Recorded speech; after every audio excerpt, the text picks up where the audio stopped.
الشيطان الرجيم بسم الله الرحمن الرحيم قل هو الله أحد الله الصمد لم يلد ولم يولد ولم يكن له كفوا أحد صدق الله مولانا العظيم وصدق رسوله النبي الكريم ونحن على ذلك لمن الشاهدين والشاكرين والحمد لله رب العالمين. پیارے بھائیوں اور بہنوں، درس قرآن کی مجلس میں شرکت کا موقع رمضان مقدس کا صدقہ آپ کو مل رہا ہے. قرآن مقدس کی بہترین مجلس ہے اور آج کی مجلس میں نے سورہ اخلاص یعنی قل هو اللہ احد شریف کی سورت کی تلاوت کا شرف میں نے حاصل کیا. میں پہلے ہی یہ عرض کر چکا ہوں کہ نمازوں میں یہ صورتیں پڑھی جاتی ہیں. مرد اور عورتیں اس سورت کی تلاوت کرتے ہیں. کیا اچھا ہو کہ سورت کی تلاوت کے ساتھ ساتھ ان صورتوں کے معنی بھی ہمارے سامنے ہوں. اس کا فائدہ یہ ہوگا کہ ہمیں یہ معلوم ہو سکے گا کہ خدا کا فرمان کیا ہے، ہم کیا پڑھ رہے ہیں اور جو کچھ پڑھ رہے ہیں اس کے معنی کیا ہے. اس سے آپ کا ذہن، آپ کا خیال خدا واحد قدوس کے فرمان کی طرف ہوگا.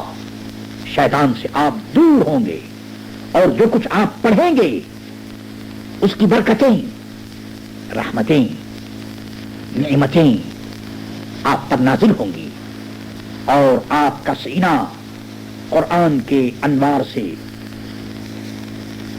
مسرور ہوگا اور آنکھوں میں نور ہوگا. سورۃ الاخلاص ہجرت سے پہلے یہ سورت نازل ہوئی. اس سورت میں 1 رکوع، 4 آیتیں، 15 کلمے اور 47 حروف ہیں. آپ ذرا اندازہ تو کریں کہ ہر سورت میں کتنے حروف ہیں، یہ بھی آپ کو بتا دیا گیا تاکہ آپ پڑھیں اور آپ کو معلوم ہو کہ آپ نے کتنا ثواب حاصل کر لیا. اس کی شان نزول یہ ہے کہ کافروں نے اللہ کے پیارے نبی حضرت محمد مصطفیٰ صلی اللہ تعالی علیہ وسلم سے سوالات شروع کر دیے. آپ کا خدا کیسا ہے، آپ کا خدا کون ہے، اس کا نسب کیا ہے، معاذ اللہ وہ سونے کا ہے یا چاندی کا ہے یا لوہے کا ہے یا لکڑی کا ہے، وہ کیا کھاتا ہے، کیا پیتا ہے. یہ اس قسم کی باتیں جو انسانی ذہنوں میں اور انسانی خیالات میں آتی ہیں، انہوں نے دور چکے سوالات شروع کر دیے. آپ سمجھ رہے ہیں کہ جب انسان توحید سے اور خدا واحد قدوس کے فضل و کرم سے دور ہوتا ہے تو پھر وہ اپنا ذہنی اور خیالی خدا بنا لیتا ہے.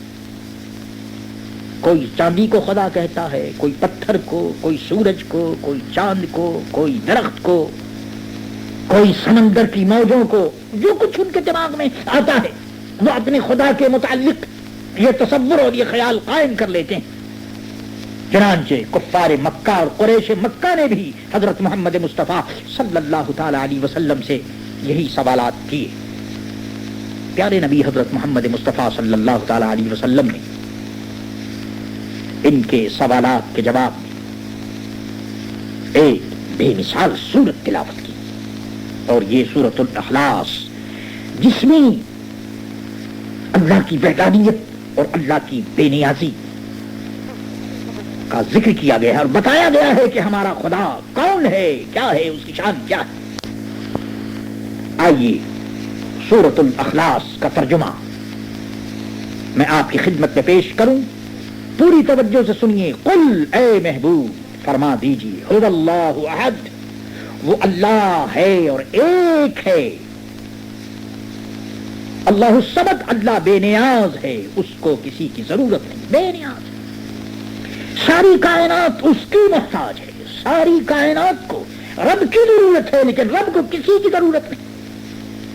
لم یلد ولم یولد، نہ اس کی کوئی اولاد ہے اور نہ وہ کسی سے پیدا ہوا. لم یلد ولم یولد، اس کی کوئی اولاد نہیں اور نہ اس کا کوئی باپ ہے اور نہ اس کی کوئی ماں ہے، پھر اس سے کوئی اولاد نہیں، ان چیزوں سے وہ پاک ہے، وَلَمْ يَكُنْ لَهُ كُفُوًا أَحَدٌ، اور اس کے جوڑ کا کوئی نہیں، وہ بے مثال ہے، ازلی ہے، ابدی ہے، ہمیشہ سے اور ہمیشہ رہے گا، وہ ایک ہے، اس جیسا کوئی نہیں۔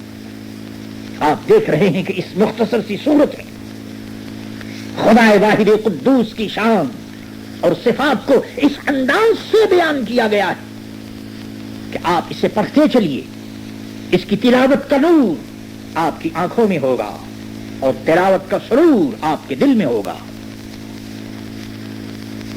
آپ اس سورت کو پڑھیں اور پڑھ کر کے خود اس کا ترجمہ سیکھیے اور دوسروں کو بتائیے، تاکہ یہ معلوم ہو سکے کہ جس خدا کو پوری کائنات کا مسلمان جس خدا کی عبادت کرتا ہے اور جس خدا کی پوجا کرتا ہے، اس خدا کی شان کیا ہے۔ آئیے اس سورت کے اثرات کیا ہیں، اس سورت کی تاثیر کیا ہے، وہ بھی میں آپ کی خدمت میں عرض کرتا چلوں۔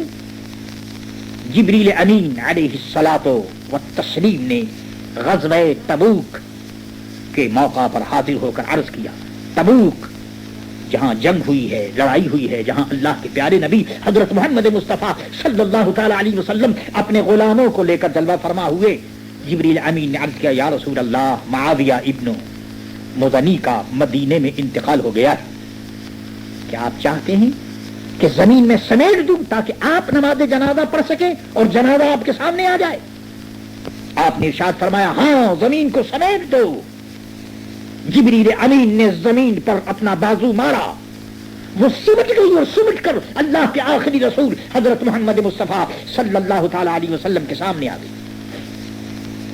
اللہ اللہ، معاویہ ابن مزنی کا جنازہ سامنے آ گیا، آپ نے نماز جنازہ ادا فرمائی، اور اس وقت آپ کے پیچھے نماز جنازہ میں فرشتوں کی 2 صفیں تھی، 2 صفوں میں فرشتے قطار اندر قطار حضرت محمد مصطفیٰ صلی اللہ تعالی علیہ وسلم کے پیچھے اقتدا میں نماز جنازہ انہوں نے ادا کی۔ اور میں آپ کو بتاؤں کہ ایک صف میں کتنے فرشتے تھے؟ ایک صف میں 70,000 70,000 اینجل فرشتے تھے۔ اللہ اللہ، حضرت جبریل امین سے دریافت کیا گیا کہ اے جبریل امین، یہ عزت حضرت معاویہ ابن مزنی کو کیسے ملی؟ اتنی بڑی عزت کہ انتقال ان کا مدینے میں ہوا اور تبوک میں حضور نے نماز جنازہ پڑھائی اور ان کا جنازہ سامنے آ گیا، اور ہزاروں فرشتے ان کی نماز جنازہ میں شریک ہوئے۔ یہ عزت حضرت معاویہ ابن مزنی کو کیسے ملا؟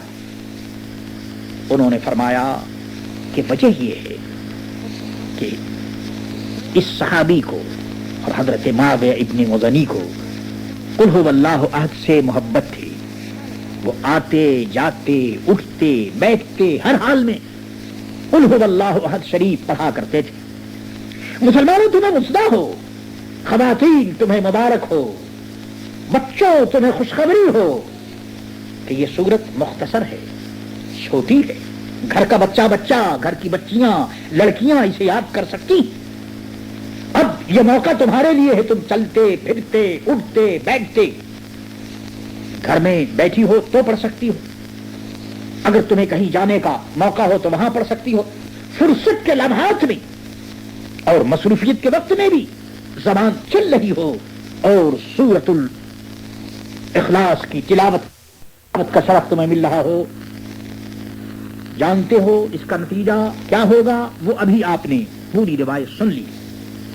آؤ ایک حدیث اور بھی بیان کرتا چلوں۔ عام طور پر آج کی دنیا میں چونکہ یہ ورلڈ میٹیریل ورلڈ ہے اور ہر آدمی کی خواہش یہ ہوتی ہے تو اس کے پاس پیسہ زیادہ ہو، بے روزگاری نہ ہو، کام کاج ہو اور کھانے پینے میں کوئی تکلیف نہ ہو، مقصد یہ کہ تنگ دستی نہ ہو، ہاتھ تنگ نہ ہو۔ سنو، ہمارا دین وہ ہے جو ہمیں دنیا بھی دیتا ہے اور دین بھی دیتا ہے. ہمارے دین میں صرف یہ نہیں کہ صرف نماز اور روزہ آپ کر لیں، ٹھیک ہے نماز اور روزہ فرض ہے، لیکن یاد رکھو کہ جو دین پر عمل کرنے والا ہے اللہ اپنے فضل و کرم سے اسے اتنی دنیا بھی دیتا ہے کہ وہ کسی کا محتاج نہ ہو، کسی کے سامنے اسے ہاتھ پھیلانے کی ضرورت نہ ہو. اللہ کے پیارے نبی حضرت محمد مصطفیٰ صلی اللہ تعالی علیہ وسلم نے یہ عمل ہمیں عطا فرمایا. تم اس عمل کو کرو تو تنگدستی کبھی نہیں ہوگی، پریشانی کبھی نہیں ہوگی. ارشاد فرمایا کہ جب تم اپنے گھر میں داخل ہو، جب اپنے گھر میں جاؤ تو جو بھی وہاں ہو تم اس کو سلام کرو. آپ دیکھ رہے ہیں یہ محبت کا پیغام اللہ کے پیارے نبی نے ہمیں دیا. ہمارے یہاں سلام کرنے کا مطلب یہ سمجھا جاتا ہے کہ اگر کوئی دوسرا آدمی آ جائے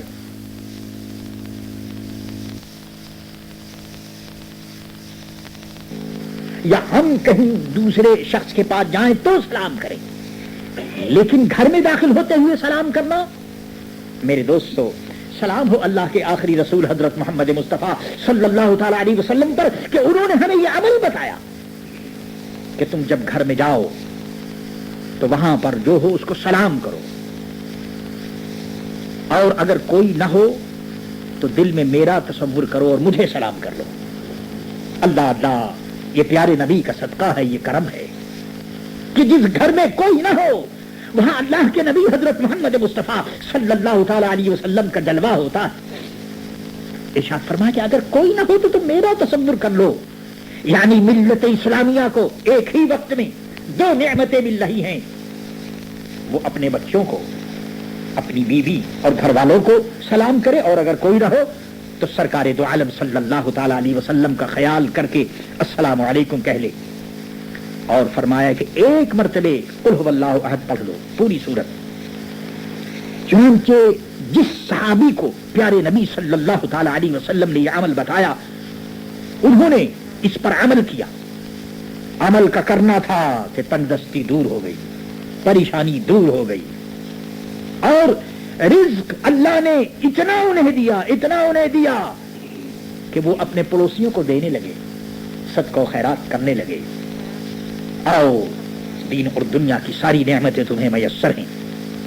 چلتے چلتے میں اس مبارک مجلس کو اس حدیث پر ختم کرنا چاہتا ہوں کہ پیارے نبی صلی اللہ تعالی علیہ وسلم نے فرمایا کہ جس شخص نے مرض الموت یعنی موت کی بیماری میں، یعنی ایسی بیماری جس میں وہ شخص مر جائے گا، ایسی بیماری میں، مرض الموت میں کسی شخص نے اگر قل هو اللہ احد شریف پڑھ لیا، پوری سورت پڑھ لی، اور بیماری کے درمیان وہ یہ پڑھتا رہا، تو سرکار نے اسے بشارت دی کہ وہ قبر کے فتنے سے اور قبر جو دباتی ہے اس کے دباؤ سے وہ محفوظ رہے گا.